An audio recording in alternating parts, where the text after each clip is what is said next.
On September 16th, the Hubbard family was watching the WSU-Oregon State football game when the OSU quarterback, Jake Luton, took a bad hit.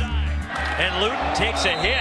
And we saw him fall down and, was unresponsive. As that is Jake Luton down. So they had a commercial break and then they showed back and they showed the ambulance sitting there and then they showed him, getting put on a stretcher, and we were just kind of talking our way through it, saying, oh, he got really hurt, like he's going to go to the hospital. And Silas, just was visibly upset about it. We went upstairs and we all got ready for bed. Silas asked about him again, just asking, where is he going? What is he doing? How is he, is he going to be okay?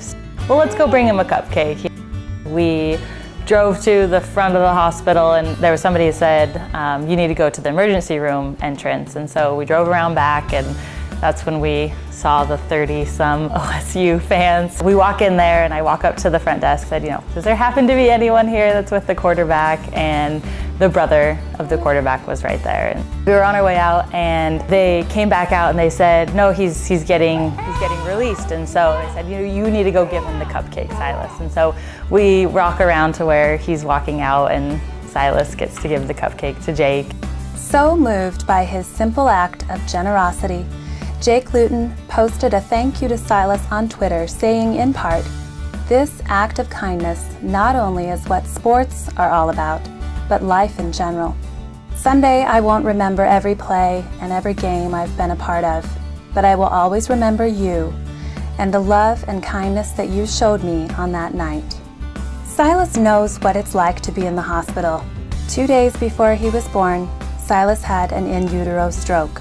We're going to do an emergency C-section within, a couple hours, and Silas was out. So we were in the NICU for 2 weeks, and then the day that we got discharged, the audiologist came in and said, is your husband here?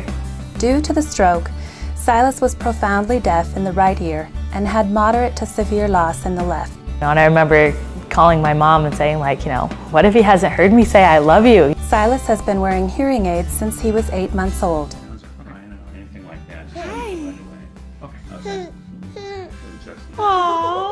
Silas has so much more, in this world than a lot of other people. Being able to say, I know what that's like. It's Silas's generous spirit and empathy that Jake Luton remembers. We have a feeling he will grow up and continue to touch the lives around him. And Silas is seriously, and not because he's mine and not because he's gone through, but he is so cool. He's just a cool 3-year-old.